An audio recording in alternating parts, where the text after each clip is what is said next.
Hello, good morning, good afternoon, good evening, wherever you are. My name is Toyin Marafa, and you're welcome to another edition of Voice of the Voiceless. With me today, we've got two very interesting, guests out here today. Members of our community, the pillars of our community, I will say. So, I would like to welcome our guests to the show first and foremost. Without further ado, before I say anything at all, I'd like you to introduce yourselves to the people that are watching. Hello, my name is Yetunde Ajose. I'm a teacher in a secondary school. I started off working in a primary school and doing youth projects and working with a lot of young people from 16 to 21 years old. And currently I'm just a teacher in a secondary school. Yeah. All right, thank you very much, Yetunde. Well, my name is Olaniyi Abodunrin. I'm a church leader and I work with one of the local borough in London. I've gotten involved in so many activities within London and in the church environment. I lead the youth in my church, and so many things I've got involved in our community. And I'm happy to be on board today. Thank you very much, Mr. Abodunrin. These are two people that are very passionate about what's been happening with the community, especially with the youth, because we're seeing increasing violence every day. Rather than it decreasing, it keeps, it's like an epidemic here. But before I start anything, I'd like to say a huge shout out to my sister. Today's my sister's birthday. Yeah, she is back home. I'd like to say a very happy birthday to Mrs. Irene Omolara Onabanjo. Of course, you know I'm your #1 fan. I really, really love you, and I hope you have a wonderful birthday today. And yesterday was her husband's birthday, so Mr. Onabanjo, I'd like to say happy birthday as well. And tomorrow is my little nephew's birthday, Teleola. I know there's so many birthdays in May for me. He's not so little anymore. I'm wishing him a very, very happy birthday for tomorrow too. So hopefully I'll be coming for my cake. Now let's go back to where the conversation we're having, the more serious conversation of the things that's been happening.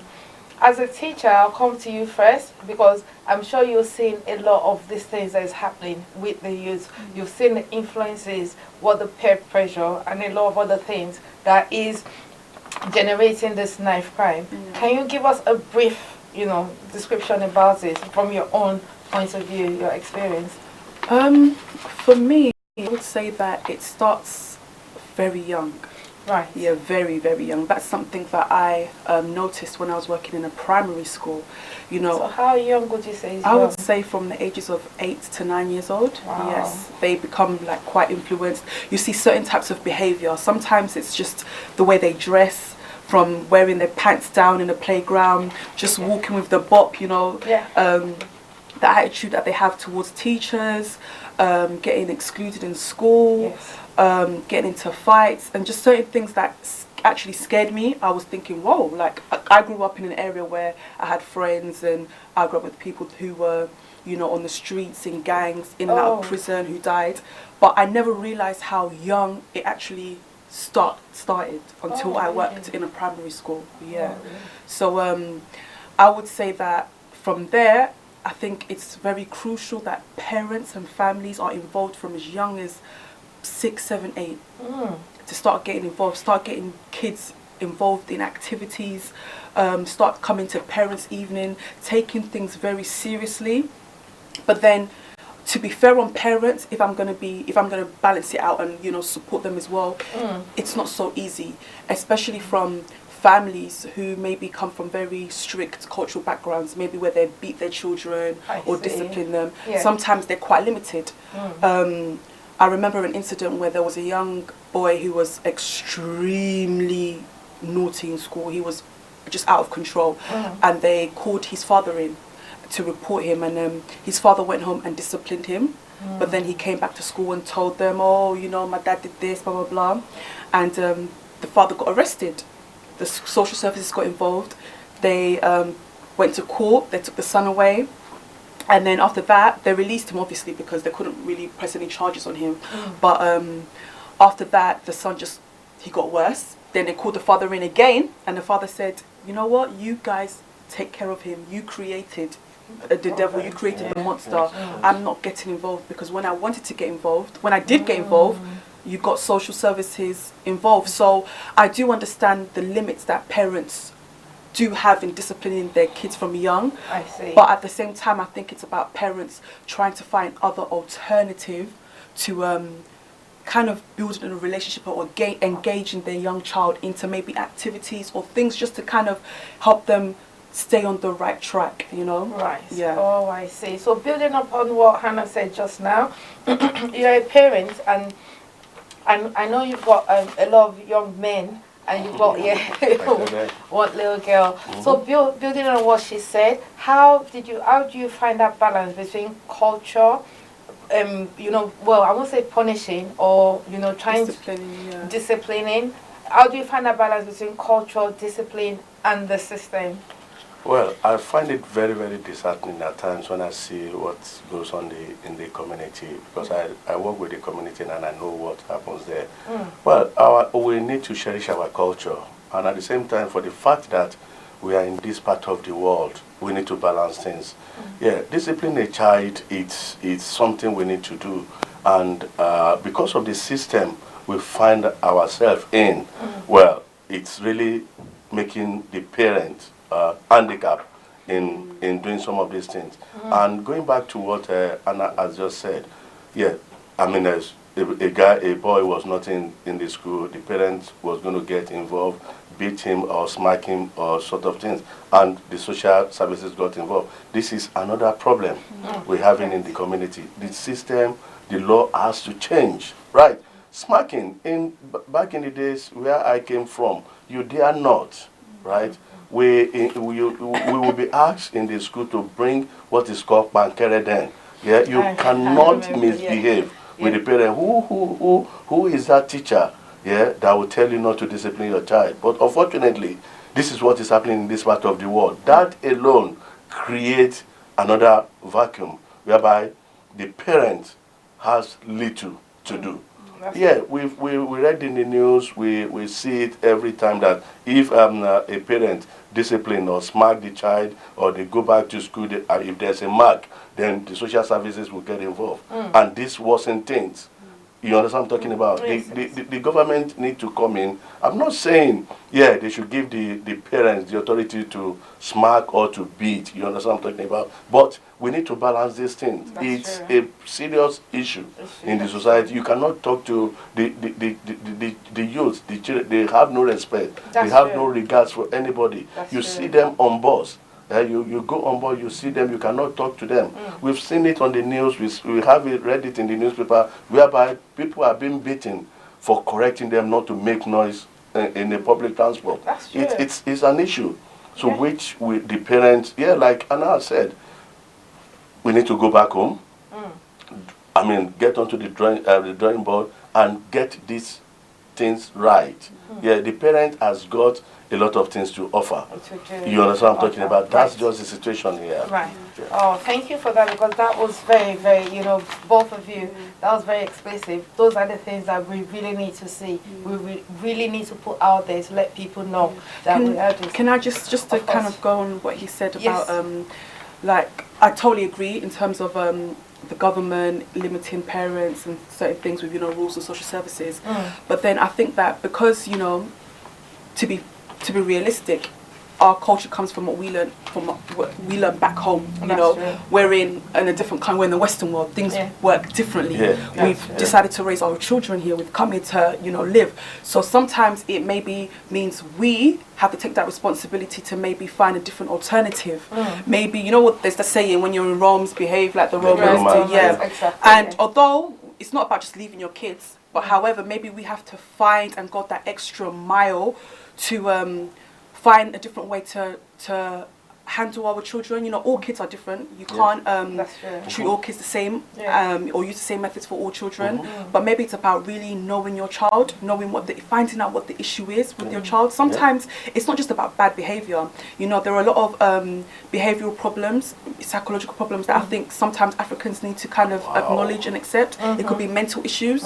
You know, as much as we don't like, you know, the whole idea of it, you know, we see it's a taboo or mental issue or spiritual problem, blah, blah, blah. Sometimes we might need to accept that maybe we need to look into counselling. Maybe we need to look into other things. It might not be the norm for us, but if we have to do it to kind of open our mind, anything for our children, I guess, or anything to make ourselves a bit more a bit more open to different alternatives to helping our kids. So yeah, it's about kind of meeting, trying to balance. Yeah, coming in. Yeah, and that makes me want to ask you this question, because obviously our generation, when it comes to things like counselling, we're not used to it. We're not used to it, yeah. And I'm asking you this because I understand where it is, you know, like the men especially in our community, they as, how do you put it, you're not allowed to bring out your emotions freely. Yeah. So what would you say when it comes to hearing things like counselling? Because I know a proper Nigerian father will say, me counselling, God forbid. You know, if I can't handle it in here, nobody else must hear about, you know, what's happening in the place. Yeah, counselling, I so much believe in it because initially when I was going to start, I mean, what a father should do to his kids at home, it got to a stage whereby my wife had to call me. Oh, this is not the way, which I understand later. This is not the way to go about, because I will beat them.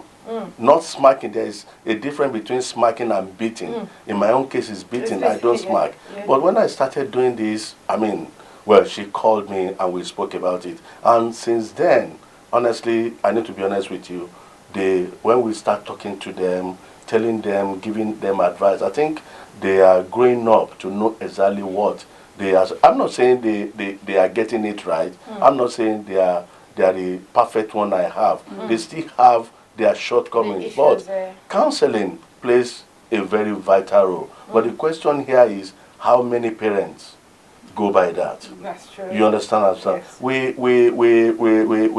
We wouldn't want us to just show our emotion when a child or one of your kids get wayward or going naughty. Like I have a sister in my community, in my church. He will always tell you, smacking or beating is not the right thing to do. You need to call them. You understand what I'm talking about? Call them, talk to them. Yeah, aside, not. Some of them, it's too late. Some of them don't listen. That peer pressure is a huge factor. You've seen boys that for no reason, maybe because of maybe the people they're associated with, they don't have a choice. That they feel they don't have a choice, they come out with knives. So slowly, if you start arming yourselves with knives to protect you, how can you talk to someone like that is going through all this pain, maybe that is in fear of being victimized? How can you get such a person to open up to you enough that both of you can go for a counseling session? Well, regarding that, where did they start from? They start from home. You understand? Well, there's an adage in Yoruba that says, I don't know how you want to translate that. You understand? I believe you understand what I'm talking about. Yeah, we just need to start from somewhere. We need to start from somewhere. Some of them don't like you talking to them openly or correcting them openly. You understand what I'm talking about? And some of them don't understand facial expression, body language. And these are the things we get used to when we were growing up. If you are going wayward or you are going naughty, yeah, if my mother, I mean, has a kind of body language or I know what she's talking about, you understand? But that is not happening here. You understand? It's an issue as well. I don't know, it's honestly is disheartening with what is happening in our society. Honestly, I need to be honest with you. But we just need to, we should not relent. Yeah, we have a lot to do in our community. And when we're talking about our community, we're talking about our church, in the mosque. Where are the leaders? Where are the youth leaders everywhere? You understand what I'm talking about? And this thing we're talking about is actually affecting the black community. Yes. That is exactly what is happening here. Yes, absolutely. And that brings me to a very interesting point. A couple of months ago, would I say months or weeks, the government was trying to make, you know, some people, some areas liable. They wanted people like teachers, NHS, to start reporting the children if they notice anything like that, or else they'll be held responsible. How fair do you think that is with regards to your role? Do you think that should be your job, or do you think, you know, there's still more that the government needs to do?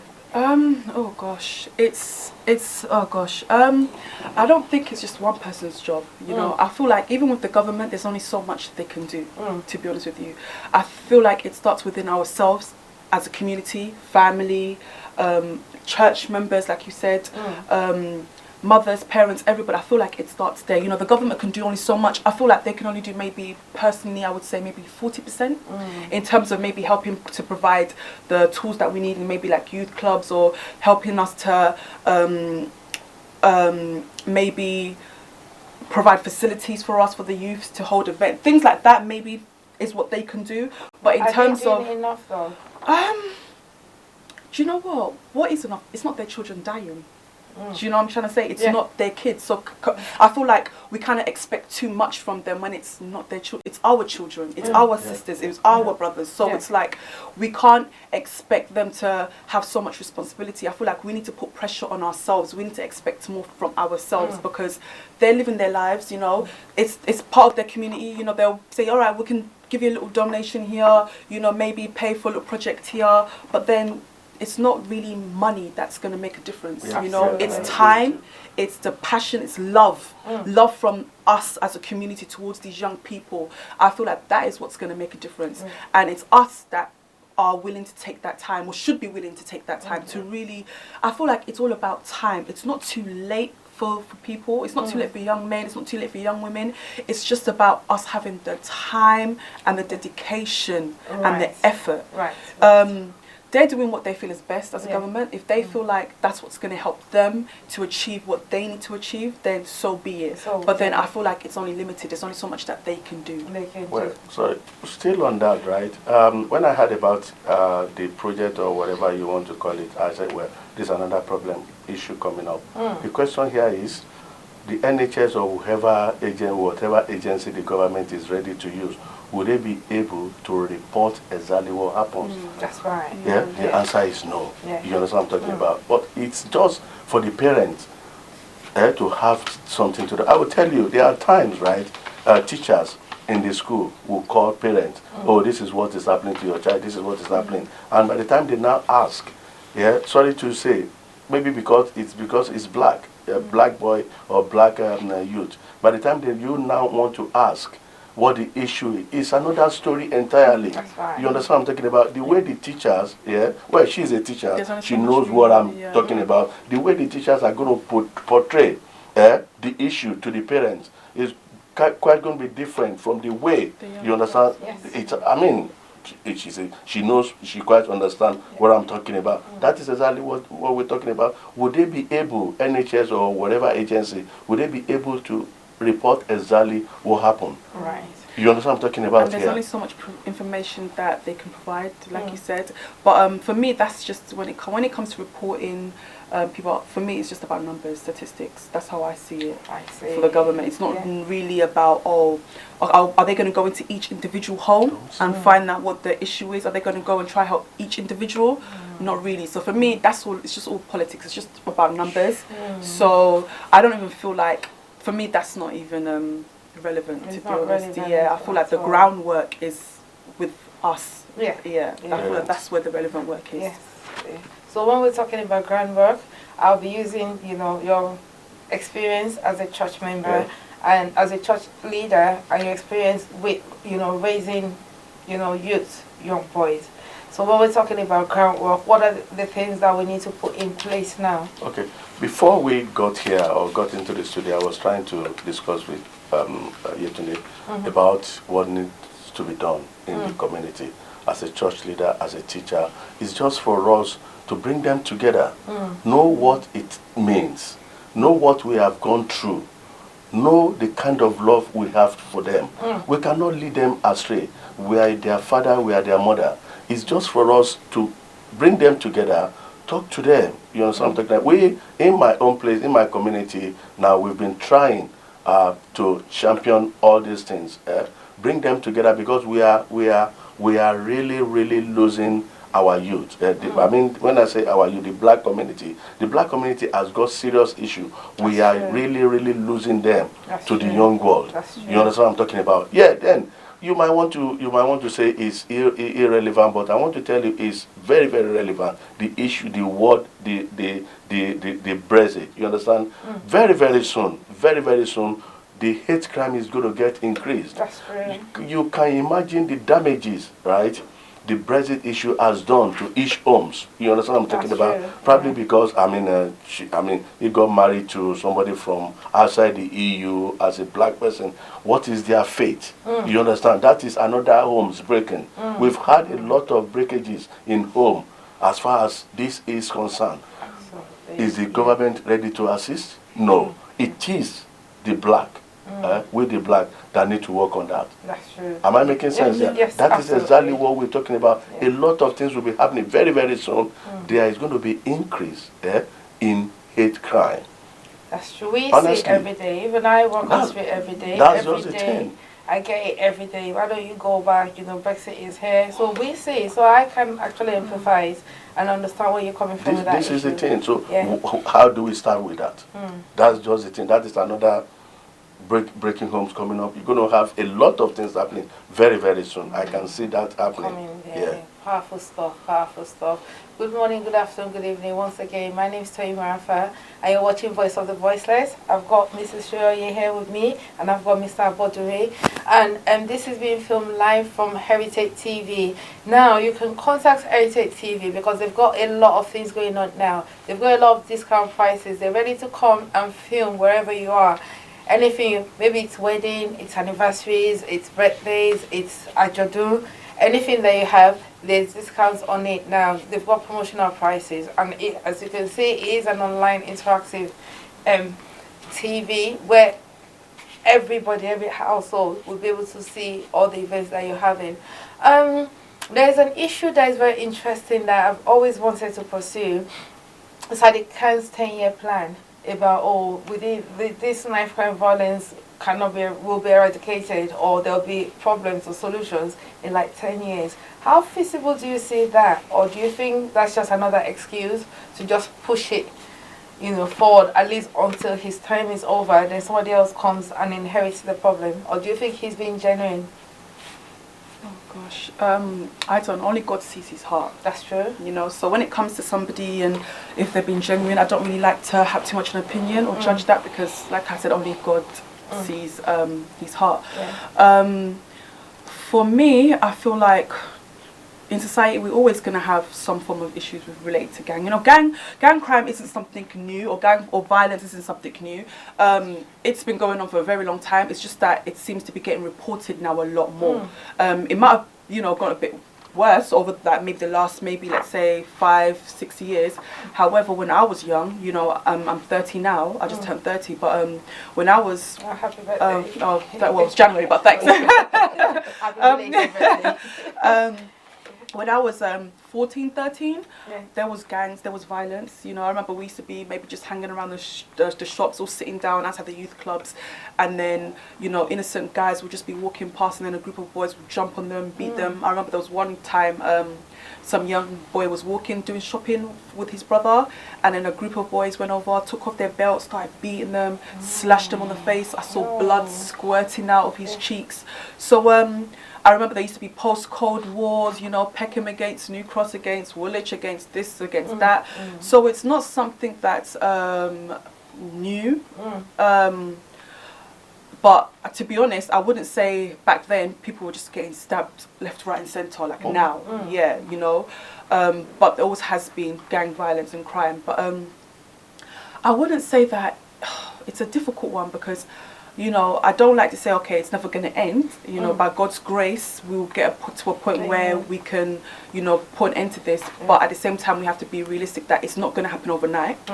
It could take another 10, 15, 20 years. I guess it just depends on us trying to save the children that we have and working together. There's always going to be some form of negative and positive in the world. I think that's just how life is, unfortunately. You know, people are going to die in different ways. Sometimes that's just how God has created it to be. Some people will die by the knife, some people will die by the gun. We just have to pray that our children and our family are not going to be victims of it and try and prevent it. But it's not impossible, but at the same time we just have to be realistic that it's going to take a lot of work. A lot of work. A lot of work. Well, my own view is this. When I heard about this, that because I was actually, the day he said it, I was actually going to get involved. I see myself as a public commentator. I listen to public affairs a lot. In my office, I tune on it. I have, on this very day you're talking about, I actually call LBC. I mean, to put up my own contribution. And you know, they're going to censor what you're going to say. I've done it severally. At the end of the day, maybe over the past 6 months or a year that I've been trying to get to LBC, I was only allowed once, right? The first thing they're going to ask, is that Ola from backing? I say yes. Oh, what have you got to offer? Before, oh, we'll call you back. They're not going to call you because they will have censored what you're going to say. On this occasion, if, and I'm going to ask, if Sadiq Khan, right, the mayor of London, one of his sons, or somebody related to him, got involved in this thing we're talking about, is he going to tell us it's going to take 10 years? 10 years, absolutely. You understand what I'm talking about? Yes. 10 years, which basically means, I mean, as at Friday, this year ago, 100 people have been have been killed due to gun crime, knife crime. 10 years. And we have unreported ones. That is unreported ones. What kind of 10 years? What are you talking about? Yes. You understand? Absolutely. I mean, it might not be his own case or his own issue. The police has been, the number of police has been cut down for political reason. Now they are trying to recruit. Yet before the recruitment came to being, or before they get them trained, what will have happened? There's no reality in this. We need to start doing something now.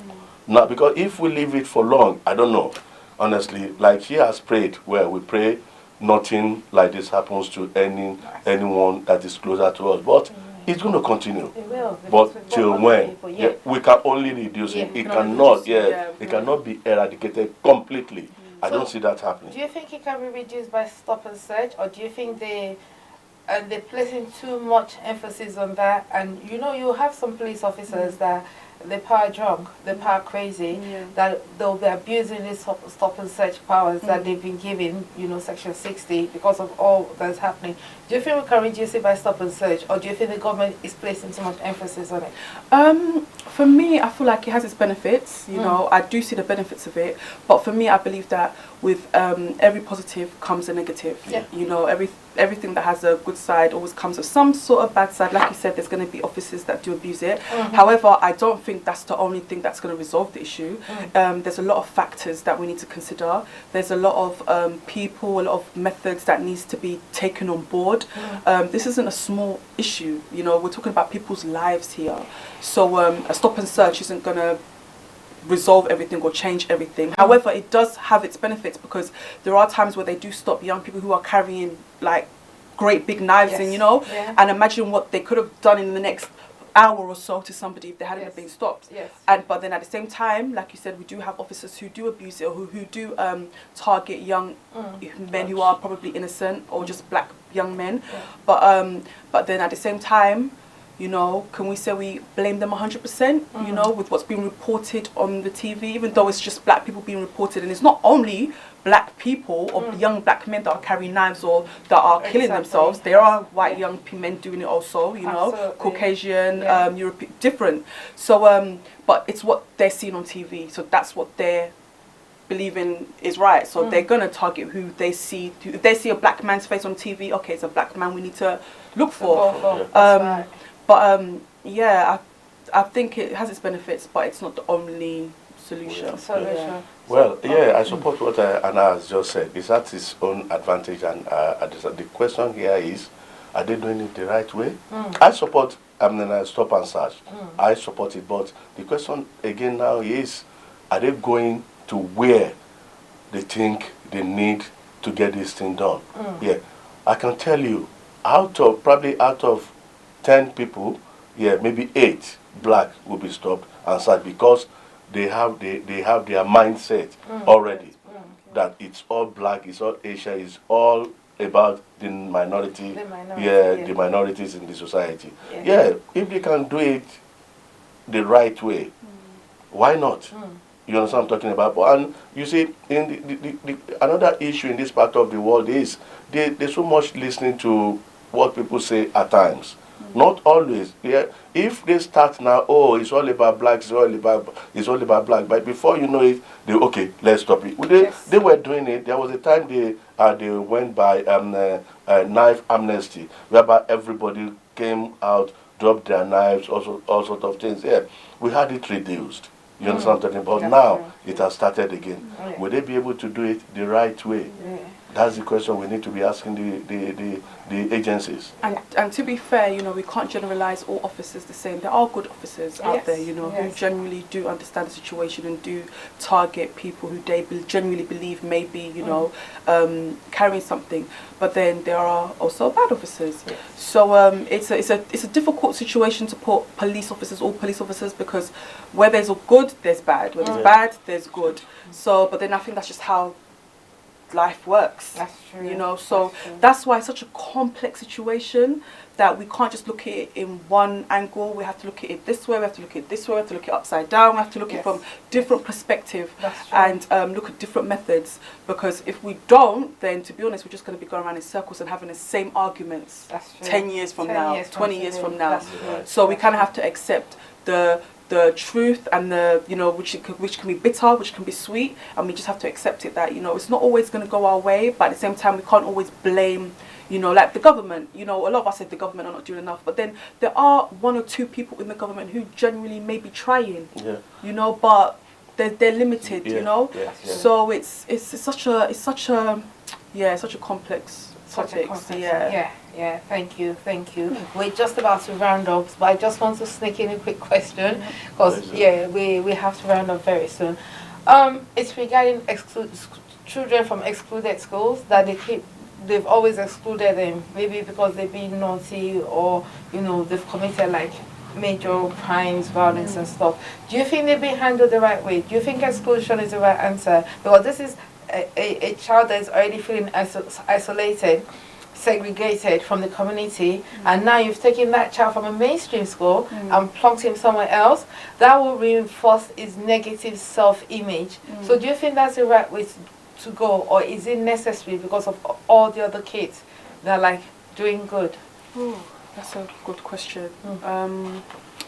For me, I would say that exclusion, it is a difficult one, because sometimes they are very disruptive, and sometimes it doesn't help, because, you know, you've got like one teacher to like a class of how many, and you know, maybe every 10-15 minutes it's like you're putting your attention, can you be quiet, can you do this, and then it gets to a point where you get some children who are extremely disrespectful, and it's a thing of where, okay, if you don't put your foot down, you've got the other pupils who are looking at you and thinking, oh, okay, so can we all get away with this, you know? And it gets to a thing of where exclusion, for me, I don't like it, like you said, you know, it is, but then for me, I feel like, this is why I keep saying that, I feel like it always goes back to the home. I feel like you know, you have to remember as well, does the school have the funding or the money to actually, you know, put that extra time for that young person? Okay, we say, right, they can't be in a classroom because they're disrupting a classroom. Okay, if we're not going to exclude them, we're not going to put them in a classroom, what are we going to do with this young person? Are we going to hire an extra, pay for somebody else to come in? Are we going to pay for counselling for this young person? Are we going to have some after school classes? Are we going to have another class during the class periods where they're going to be in a separate room learning something else? Are we going to bring in a psychologist? All this takes money as well, that the school may not have. But then I feel like, again, is it the school's responsibility, or is it the family, the parents' responsibility? Sometimes I feel like we as a society, or as parents, we like to put the blame on other people, but sometimes we have to ask ourselves, okay, my child is getting in trouble a lot. What do I need to do as a parent to prevent this from happening? Absolutely. Is it the school's responsibility to take my child and put them into counselling? Or I don't want my child to get excluded, so what do I need to do? I need to take extreme measures now. It doesn't mean beating your child, but even if it means going into the school to sit down with the teacher and say, okay, what do you think is best for my child? You know, you spend at least 7 hours a day with my child. What do you think my child needs? What do you see that I'm not seeing when my child comes home? You know, is it the friends they're keeping? So I feel like as families or as parents, we do need to take that extra step and go that extra mile to support our children when it comes to school. Thank you. Yeah, sorry, as I'm going to have to ask Anna a question as a teacher. Right, you are in that environment. What do you think a child would do in school will make him to be excluded? Is it because of the behavior of the teacher? Because from experience, I hardly go to that environment, you know. I've been made to understand there are times, right, some of the pupils or some of the youth in that classroom make another of their colleagues to misbehave at times. What about that? As a teacher, what do you think is happening there? There's not just one reasons for like kids to get excluded. It could be fights, it could be constant. You know, sometimes they get into fights, they don't always get excluded straight away. You could just be called into the teacher's head teacher's office, or you could have detention, or they'll report it. Then sometimes it could be a really bad fight. Sometimes it's not just the fight, it could be maybe being extremely disrespectful to the teachers. You get some children or some young people who are extremely disrespectful, where you're just like, wow, okay, there's really no manners or no fear or nothing, where they just, oh, shut the F up, blah, blah, you can't tell me what to do. And it's like, okay, so imagine you're trying to teach a class, and then you've got a person that's just extremely disrespectful. Okay, you send them out. After you've sent them out, you would think maybe they would take the time to think, but they're not thinking, they don't care. Sometimes as well, you've got young people who are laughing at that behavior, who find it funny. So sometimes as well there's that misconception, oh, this is a cool behavior, you know, this is what, yeah, this makes me popular. Oh, he's a bad boy, he don't take nothing from the teacher, you know. So sometimes it's something as simple as that. Sometimes kids are excluded for silly reasons, to be honest, you know. Sometimes it doesn't mean exclusion should be the result, but sometimes teachers, when they're not bothered, or head teachers, they're like, you know what, they need to be excluded. I remember growing up, you know, I got excluded once in secondary school, and it was for something so silly that didn't need to be, you know. I was playing with the teacher and I went, oh, hello sir, like this. But when I done it, I did it quite hard. But when I realized, I was like, oh my God, I'm so sorry. But he felt embarrassed that he felt like I tried to humiliate him in front of the peers, you know. And then he called me in. He said what I'd done was extremely rude, extremely wrong. I said, I'm so sorry. He goes, all right, do you know what? You're going to miss your last 2 classes. I think I had PE. He said, you're going to miss your last classes. I said, okay, that's fine. I didn't argue with it, you know, because I was a bit scared myself. So he said I had to sit down, sit in the office for my last period. I said, okay. So I missed about 2 hours, 2 hours of class. I had to write a letter apologising. After I'd done that, he goes, actually, I'm gonna call your parents. I'm gonna call your parents. He called my dad. My dad said I need to apologise. My dad apologised to him. Then he said, oh, actually, I think you need to be excluded. So you do. So to be fair, you do get teachers who are just like, okay, you take it too far.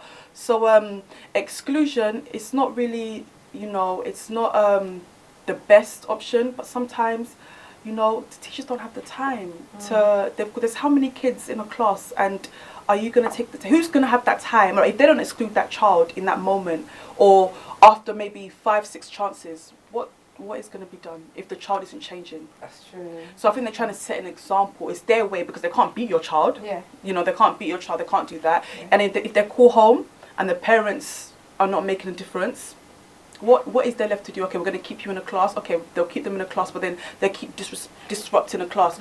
Okay, we're not going to exclude you, but we're going to keep disruptive kids in a separate class.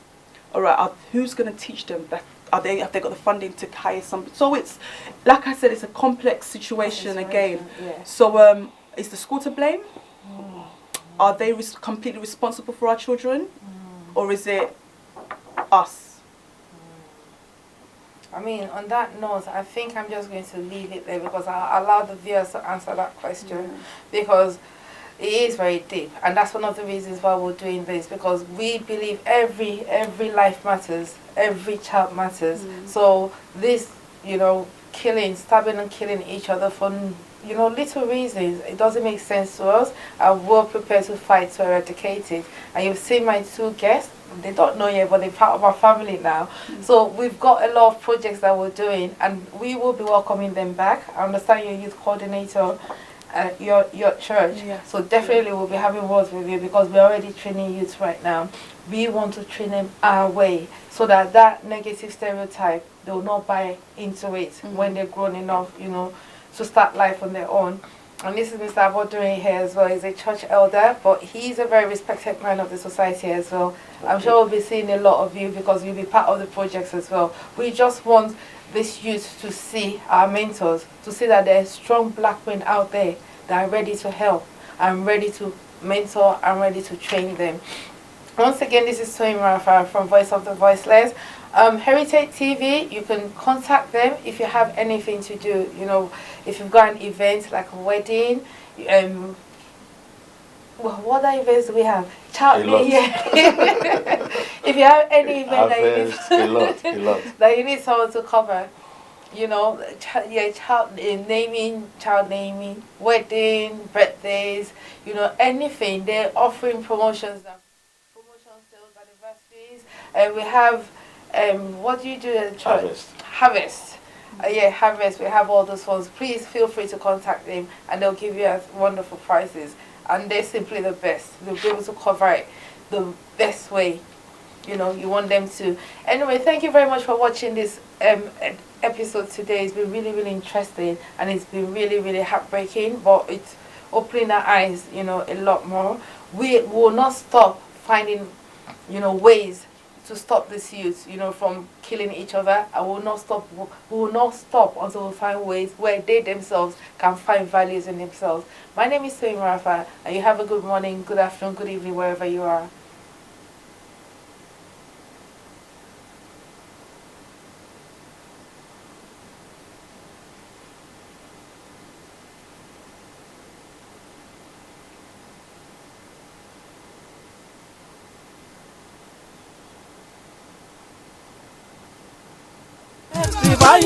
Ìsọjí alágbára.